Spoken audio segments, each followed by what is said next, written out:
Jeshua, the early years, death and earth changes. Now we begin. And indeed, greeting unto you, beloved and holy friends, I come forth to abide with you from a place that is not apart from where you are. I come forth to abide with you because I love you. I come forth to abide with you because you are already all that I am and all that I could possibly represent to the mind of mankind. I come forth as a promise kept that I am indeed with you always. I come forward because the time comes quickly. And I come forth to gather my friends to myself who have already chosen to join with me in this age, to bring forth that of the Christed consciousness from the depth of their own being, to walk this earth as the arisen Christ, to be that one through whom the love of God is extended unto the plants and to the animals, and every brother and sister that walks with you and yet carries the veil of fear, that walks the light, the temple of their heart. I come forth because I am asked to come forth of my Father. I am in charge of the atonement. That is, I am in charge of the process whereby this planet, this human consciousness, this third-dimensional realm, will begin to move toward a transition of vibrational frequency. Therefore I come forth to any mind that prepares a place for me by choosing to relinquish the burden of trying to be confronted to a thought system, to a way of life that does not work, a way of life and thought system that must be reversed completely, so that the heart leads and the mind follows. So vision is the guide, and the body is used only to bring forth into manifest form that seed of holy vision which the Father would place within you. I come forth because we are one. I come forth because we are friends. I come forth for the simple joy of abiding with you, the holy children of God. For from the beginning, which is before space and time, already where we were together as one mind, and in an ancient moment a useless dream was dreamt, a dream of forgetting, a dream of separation. But even in that moment already did your Creator, the one that I have called Abba, Father, set the bridge in place that would one day become activated in the depth of your soul, by which you would come from the world of your making into the truth of the kingdom, that the very words I once explained to the world would become your words, that would become your truth, your reality, your remembrance, that after all dreams have been dreamt and the soul chooses to cross the bridge, it rests and reclines in the simple truth that I and my Father are one, and we create together only the good, the holy, and the beautiful. Therefore, indeed, beloved friends, it is an honor and a joy to abide with you, to co-create with you, to walk with you on the way that you've chosen. For it is only through the innocence of a perfectly free will that the soul can return to the kingdom. Love does not need to strive. Love does not need to reach out and hold on to. Love does not need to persuade. It merely abides in its own nature, waiting for the seeker of reality to turn from the roar and din of the world in which peace cannot be found, in which fulfillment is forever lacking, and begins to hear the crystal clear but very quiet song of the Creator whispering eternally, Beloved child, I love you. Come, remember me, and let us be as one. So with all of that by way of greeting, I give thanks unto you, each of you, for your willingness to hear the call and to answer it, to step upon the bridge and allow its light, its intelligence. For the bridge is but the Holy Spirit, the link back to the mind of God, to guide you in all things. And as you learn not to hear the thoughts born of the world, but to hear the whispers of spirit that arise from a quiet mind and a peaceful heart, and a decision to trust the voice for spirit, you cannot fail but to complete the journey. The end, therefore, is certain, and each of you in your own way, and indeed all of you collectively, are witnessing and experiencing within yourself and in your relationship the manner in which the Father God is calling creation back to herself. Therefore, rejoice with one another, be glad with one another, celebrate one another, love you one another. For the end was written in the stars before the stars were birthed, and the time comes quickly. For long have I waited this age to be upon this plane, when enough momentum has been created in the consciousness of mankind, so that a wave of awakening can no longer be shut out, that a wave of awakening can no longer be resisted, that a wave of awakening will melt away all fear, and once again the kingdom of heaven will be spread across the face of this earth. But unlike the time when man recognized it not, mankind will know that the truth is true, always, and that what is real cannot be threatened, and only what is real exists. There indeed will come a moment when all dreams of fear are forgotten, when all strife and enmity between brothers and sisters is dissolved as but an echo of a thought so long ago that it's hardly even imaginable. The earth will radiate the light of truth yet again, as she too prepares to make her transition, her ascension, her vibrational change, and the waters of this planet will run clearly, and the skies will radiate with colors that have not yet been seen by human eyes. There will be a harmony between all species and mankind, and the way of the world will be forgotten, and the way of peace restored, and the earth will provide all that mankind could possibly need simply by the asking. And in that day and hour when all things have been set in place in the atonement, the correction has occurred. For a brief moment that state will be experienced, and then this whole plane of destiny will simply dissolve from view, not gone, but translated into an entirely new domain. There are many indeed, we would say unto you, that everyone living on your planet at this time is being pressed to make the decision. Are you going to stay and go for the ride? Or are you going to have to move to a different neighborhood? Everyone is being confronted by that decision, from the oldest to the youngest, even the brand new newborn child. By the way, many of those that are being newborn have already made the decision, and that's why they're being birthed, to assist in setting the frequency. Many of the children being birthed in the world now are already light years ahead of where humanity has been stuck for a while, and they bring a new frequency of consciousness. They bring a new sense of unlimitedness, and they will not settle for the limited fear-based ideas that have created the world into which you were birthed. Each and every one has a role to play, a part that has been assigned. It has been with you since the moment your soul was birthed, and the hour and day comes when each must turn within and finally allow that part to flower and be played through them. And in whatever way that you come to it, you will understand the words that I have spoke, seemingly so long ago, when I was confronted with the finality of my drama, the finality of my teaching, what some would be the crucifixion. I've never desired to emphasize that part of it. That was just a stepping stone to the resurrection. And those words are simply this: nevertheless, not my will, not the will of the separate, fearful ego, but thine be done. The will of the one mind that is but love. And when love guides the way, miracles sprout before you, and not one obstacle is left in front of you. It dissolves before you reach it. So here you are, in a little building in what you call Santa Fe, gathering with brothers and sisters that have been known across space and time, because you've all answered that same call and are beginning to be called into the resonance that accelerates the growth of all of you. Just as many are being called together through different lineages, through different teachers, orchestrated, if you will, to gather together in their own ways, to learn the lessons they yet need to learn, to discover their way of service to the planet, to humanity, to the cosmos, to the heart of Christ and to the Creator. An ancient dream begins now to end. The circle is nearly completed, and the pendulum returns all things to the pristine and innocent truth that all things are but the extension of the radiance of God's presence. And fear can have no place in a mind that is awakened to the reality of God. And what you are doing here, even in this evening, is a part of that very process. I've said many times that I come to call my friends to myself.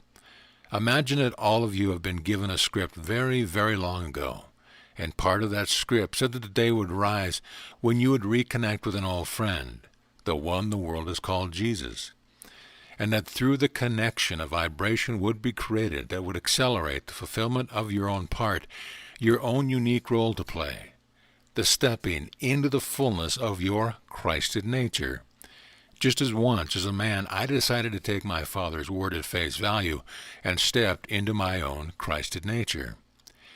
And while many beings sit before their televisions in this town of yours tonight, and many more sit in what you call the rooms for unconsciousness, putting the liquid in the body, the bars, while many seek a lover to keep them warm through the night, The night never lasts forever. You have chosen to come here because you have heard an invitation for this one evening and you have accepted. Therefore celebrate and rejoice, for the day is at hand, and there is no greater joy than the recommunion of ancient friends who, deep within themselves, know that the time is now. The dance has begun, the music has started, and the whole of creation will come to this party. So we want then in this evening to speak specifically to certain questions that have been generated, for they hold a purpose in helping to extend and to clarify a simple message about this time frame, about certain changes, about certain things that are now occurring within your governments, upon your planet, as this Armageddon boils to its crescendo in which all souls are being asked. Well, are you going to join the dance, or are you going to have to leave the neighborhood? This is not a judgment. It is an offering being made to the soul of everyone. Use time constructively.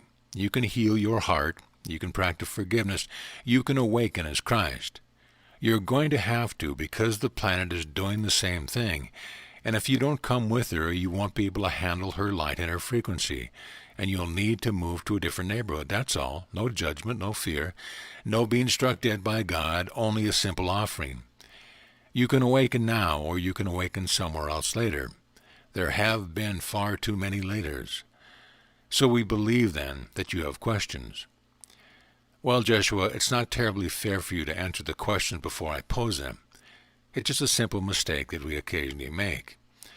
There seems to be a polarization going on now between people who are answering the call and people who would remain in fear, and those things look like wars and fights and racial tensions. Is this part of the process?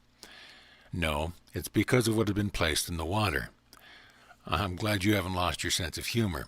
Indeed, too much of what you call your fast food.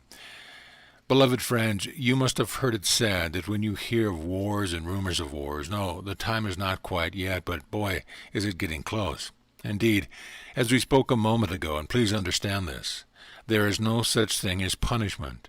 There is no condemnation or judgment in the mind of God, who is above and seeks to give his holy child all good things, and would lead the child from dreams of strife and suffering and fear to dreams of freedom, peace, empowerment, and Christedness.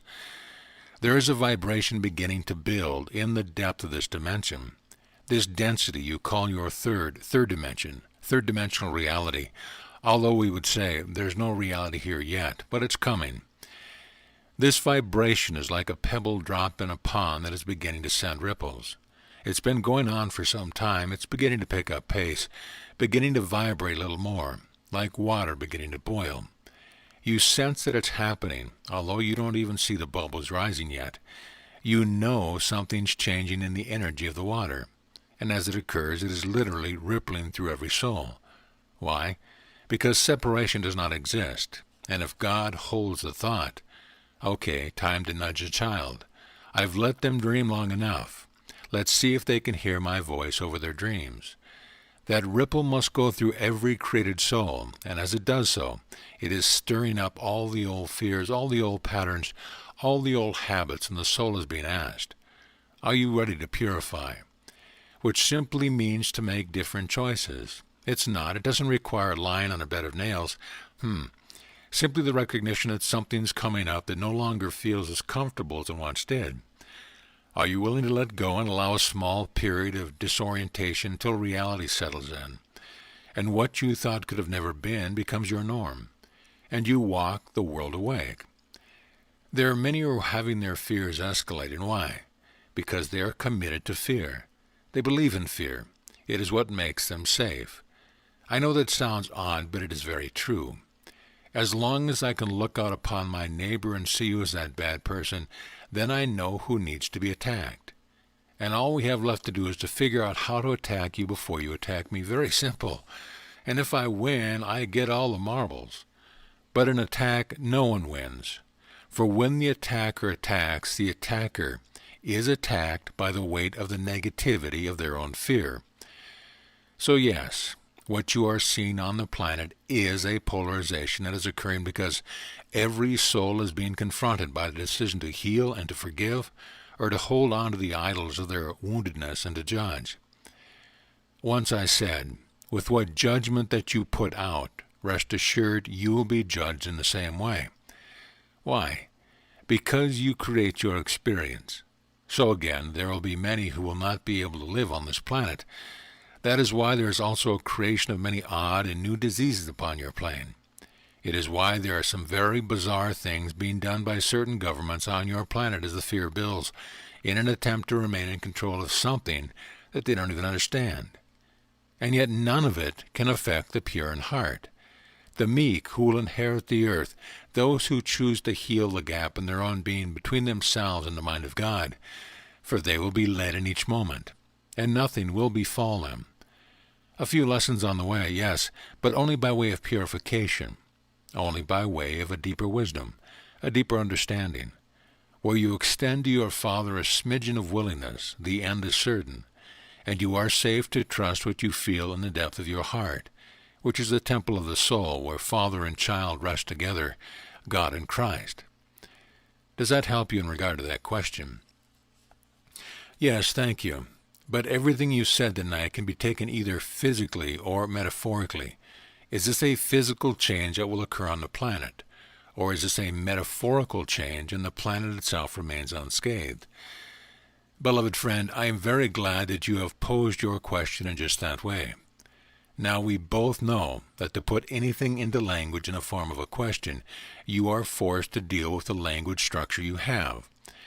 Your language structure lives in duality. Things are either on or off, white or black, they're metaphor or they're physical.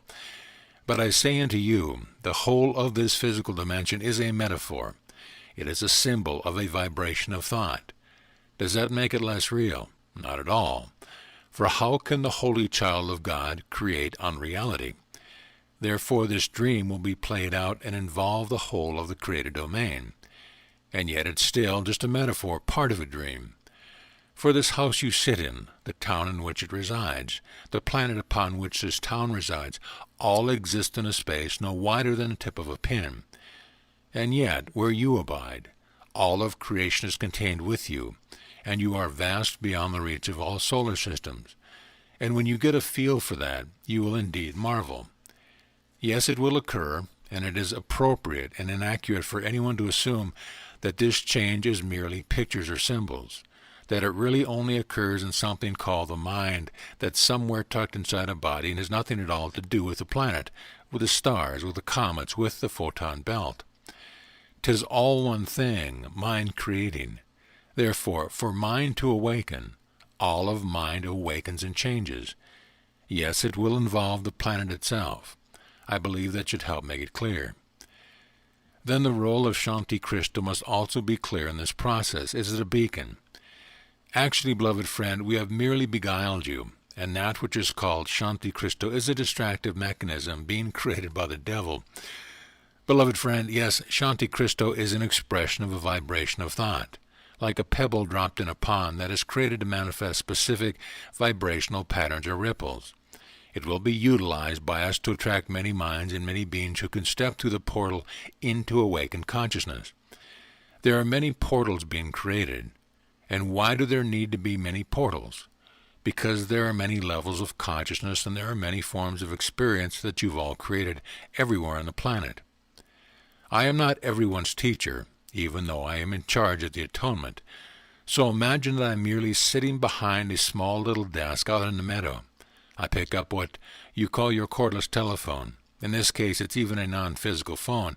And I will call another teacher, another being, and say, you know, this one over here had a very good connection with you back in Egypt 4,000 years ago.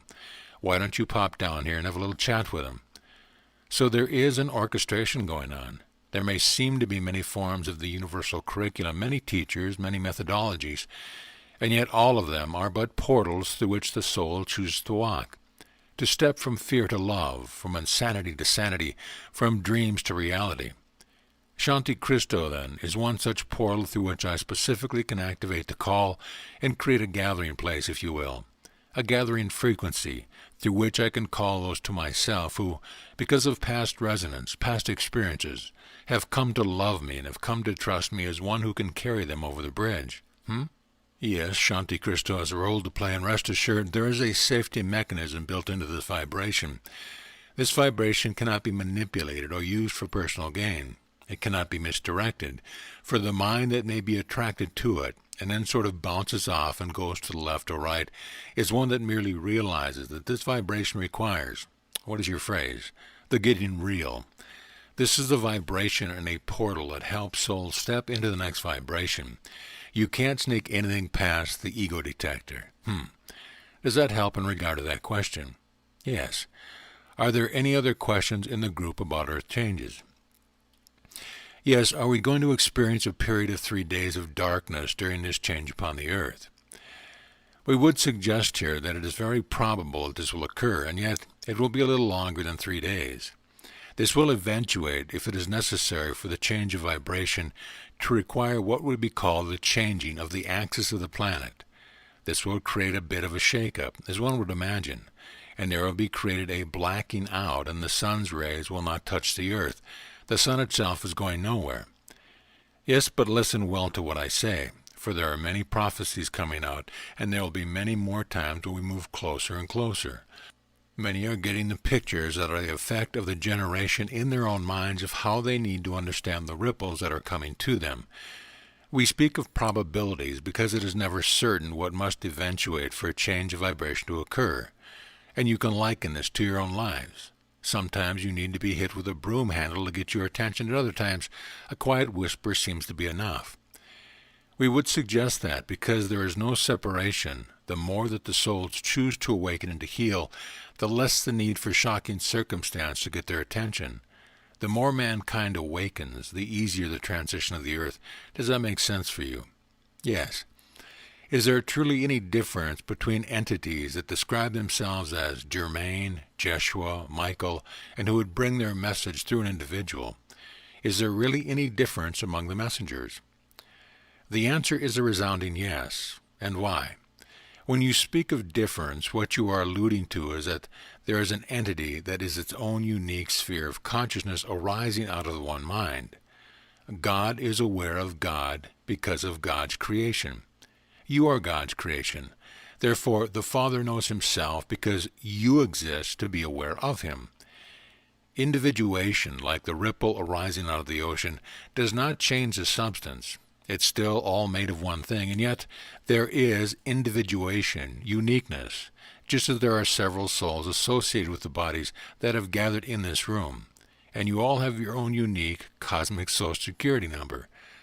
Will it be bankrupt when we get there? No, it is always, shall we say, overflowing, and you don't even have to pay into it. So understand, then, that when we speak of one mind, we are not saying that individuality does not exist. We're merely saying that each being, each created being, has within them the power to operate from the one mind that I have called Christed consciousness. It can go by many names, and yet individuation is eternal. There will never be a time, a moment, or a non-moment when all of you simply dissolve into some amorphous blob of awareness. In other words, the more you settle into God, the more the desire there is to individuate, so that you can have relationships in which to celebrate the good, the holy, and the beautiful, to dance eternally at play in the Father's kingdom. Does that help in that regard? Most definitely. Now, by the way, I would highly suggest that I would never listen to the Germain fellow, and Michael, sometimes a little, well, just kidding, of course, and Mary shops at Kmart. I've never been able to keep that one under control. Rest assured, we delight with one another, we play with one another, we see the Creator, we see the presence of God as each of us, and we respect our individuation just as you respect yours. To see the oneness in diversity, to experience communion between two wholes, that is the great promise of the kingdom.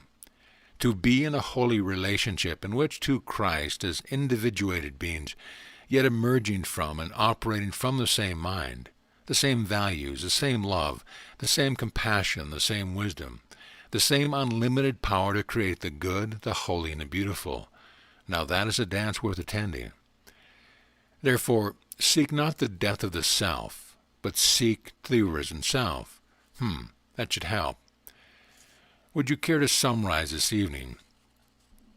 It has been worthwhile, beloved friend, as you well know. since the thought was dropped in the mind that this short gathering of this evening was designed to bring forth some specific corrections that will be flowing out to many minds, many more minds than you've ever been aware of. For those first ones who receive it will be struck. A little chord is struck. Oh yes, that's right. Thank you for the nudge. I have to get on with it. I have to get on with it. I was beginning to fall into the hope that I could just dissolve away and not have to birth Christ. And then they will give that to many others. There is much being taught in your world that is not correct. Anything based on fear is incorrect. Anything based on the end of creation, even in positive terms, is incorrect. For the Father extends himself eternally. How then can there be an end to creation? There is only ever-expanding fullness. Fullness expanding into fullness, and into fullness, and into fullness, and into fullness. Higher and higher, and wider, brighter and brighter, and even more blissful, and ever more wise and loving. And you all know exactly what that means, for every consciousness reciprocates or plays out the very journey of creation. You all know that you've made creations that were a little difficult. They were a little crude, and so you sought new ways, didn't you? And you kept birthing better and better creations. Guess what? That's it. That's the power of God, which is the soul seeking to create the good, the holy, and the beautiful. And there reaches a point, of course, where you realize that you have to give up being identified with the egoic consciousness so that the Spirit can truly use us all to create in a Christed realm. Like leaving the things of childhood behind and taking up your rightful place of powerful, mature adult. To be an adult in the kingdom is to be Christ. Therefore, indeed, beloved friends, allow the good, the holy, and the beautiful to pour forth through your soul. For you are the ones sent in this age, with all power under heaven and earth, to reveal to your brother and sister the truth of a happy dream, the truth of perfect freedom, the end of fear, and the remembrance of love. Be you therefore with one another often, and remember always that you are the light of this world. Why not get on with it, and with that, peace unto you always, from the heart of one who loves you, and has reached across space and time to touch you and to whisper to you. Beloved friend, come, take my hand. We are the bridge already. Just step lightly. Come with me. I know the way. From that one who is me, and speaking on behalf of the many who gather with me each and every time this specific work is done, I love you and we love you. It is not possible for you to journey alone. And what you are asked to do in the depth of your vision and in your heart, rest assured, it would not be asked of you if you're not also given the power and the support to bring it about. Never think you need to be the maker or the doer.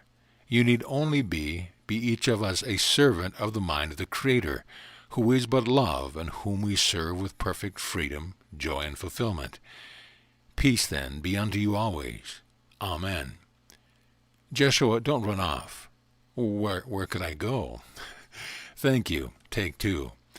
I'd like to discuss with you, pursuant to the book that we're working on, The Way Through Death. You brought to our attention this past December that there were many individuals who died in the explosion in Oklahoma City who were at that time unaware of their death situation. They were somehow hung up in the moment of time of the explosion, unable to extricate themselves from the collapsed building. We've all heard stories of ghosts still inhabiting the locations of their death. Why is this so? If what Emmanuel says that death is like taking off a tight shoe, is this true? Death is like taking off a tight shoe, but it does not necessarily bring enlightenment and freedom. The tight shoe is the density of the physical form. Yet where a mind is not yet prepared, and where the mind carries attachment to what the mind had learned to value, other bodies in space and time, the energy of that soul cannot ascend to the Father, to use an old biblical term. There can be no ascension to the Father unless the soul has gotten over a very important hump, the hump of at least having faith that there is something beyond this world. Does that make sense for you? So in a very real way, a weight has been lifted. There is no cold, there is no heat, there is no need for fuel for the body. Experience continue. The interesting thing is that without the physical density of the body, there is no experience of time as you know it. Therefore, a soul can remain stuck in a building that is collapsing for what you would perceive as thousands of years, if that mind remains attached to the belief that it is only the third-dimensional physicality, and that the only thing of value are other things of third-dimensional physicality. Just as many times you'd walk down a street and not even notice that a friend has passed you by because you're so fixed on what you're doing, the soul of death can be so fixated on its perceptual values that it doesn't even notice angelic choirs singing in the air. Come, beloved friend, ascend. Doesn't even notice it until there's communication, till somehow there is discovered a way to create or bring its attention to value something else, to realize that something has profoundly changed, and that its belief system had been limited. Does that help you in regard to that question? So, from what you are saying, there is no set sequence that occurs at the moment called death. So a lot of people report on going through the tunnel and you're there, and, well, that is the tunnel experience being spoken of in your culture as a near-death experience is a very, very basic first stage of the dying process. Primarily, it entails the withdrawal of energy from the brain core to the stem of the body or toward the spine of the body. It creates the perception of the tunnel, in which there is a withdrawal from the sense of the body into this, what appears to be a tunnel. And it is a portal and a doorway. And yes, I appear to many, and others appear as well, but the belief system is still functioning. That is only one of the first stages of the actual death process. As it continues, and as the brain core literally dies, which simply means that life force is withdrawn and not returned to it, so it is dropped like old baggage, then the soul, the consciousness, experiences a vibrational leap, what you might call a quantum leap in vibrational states, into more and more subtle states of its own being. But there is a period in which there is a playing out of the residual effects of all its perceptions and belief. It is called in one stage, the life story is played back, the fast. Thoughts of fears or Satan or beliefs in the Savior become the energy which attracts that experience to the individual. So in a general sense, there is something that occurs energetically. But what occurs within that energy is entirely unique to each individual. And what will matter is this. If time has been used constructively, that is, if you utilize time to let go of limiting beliefs and begin to foster first faith, and then direct experience in tapping into other dimensions, into remembering the mind of God. If you practice forgiveness and healing, then at death fear has no place to grip the mind. Yes, the tunnel begins to happen because the energy has been withdrawn from the cellular structure of the body, from the brain itself towards the brain stem, what I call the stem or the interior of the spine. And since the mind has been cultivating devotion to God, the willingness to heal, the ability to let go without fear, then as these things come up and move toward very, very quickly, they have no effect whatsoever, and the mind proceeds toward light, greater and greater dimensions of light. And it is possible for the soul, then, to remain in these dimensions without any need of incarnating again. It is always something left unhealed, a fear, a self-judgment, a resentment, an old anger, that creates a heaviness that draws the soul, using its infinite power to recreate third-dimensional physicality yet again, to try to get it right. It is always much wiser to use the incarnation you have to get it right. Don't think about the old ones. Don't think about the ones that might come. Realize that right where you are, everything is perfect for your awakening. You can awaken now by choosing to teach only love, and that must include yourself. To love the self is ultimately the final portal, for only when you truly love yourself can you serve another. Only when you love yourself so much you're no longer willing to tolerate anything but the presence of Christ in you. When you believe that you are so valuable that you should be treated like a priceless jewel, then indeed Christ will arise. For the Holy Son of God, who is but Christ, will not come up and take his abode in a home unworthy of him. And what is that home? It's not the body, it's the mind. Therefore, love yourself. When once I said, love your neighbors yourself, I thought it was obvious that it meant that you had to love yourself before you could ever experience loving your neighbor. Therefore, to learn the way of love, practice with diligence forgiveness. Release expectations from anyone or anything. Create your vertical alignment in the mind of God, and seek not from the world what it does not possess, the eternal and perfect peace that birthed you and you are seeking to recover. Be you therefore whole and perfect means just that. Wake up. Get it right where you are on the planet. Let the mind heal. Choose to be the presence of love. Trust God above all things, and walk this world as the meek who will inherit it. Be you therefore the presence of love. And when the time comes, as it must, for the temporary density structure called the body to dissolve and to be given back to the earth from which it came, fear will have no place in you.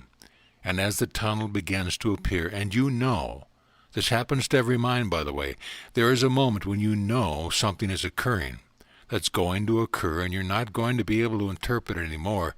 You're not going to be able to avoid the portal. When you literally feel the energy withdraw from the cells of the body and move toward the stem, or what you call the spinal column, you will welcome it like a joyous ride, and you will turn your attention immediately upward. That is a metaphorical term, but upward to the higher teachings of the mind of God, rather than the teaching of a fearful world. And you will let these things go like toys that have been outgrown, and then the soul can ascend into its full remembrance. And in my Father's house are many mansions, which means that there are an infinite number of dimensions in which you can come to make a new home, based on the quality of vibration that you have brought yourself to in your understanding and in your consciousness, which is nothing more than your love. But the only thing you can ever truly regret is that perhaps you resisted giving that love away, even up to the moment of death. And therefore love freely, love abundantly, and love without ceasing, and above all, love the self that has been birthed in the mind of God, for no other reason than to live in the conscience of God. So I'll be the gnat shouting at the universe. Is God self-aware, or is it simply a benign metaphysical force? Benign metaphysical force. Don't pick at it, just answer it.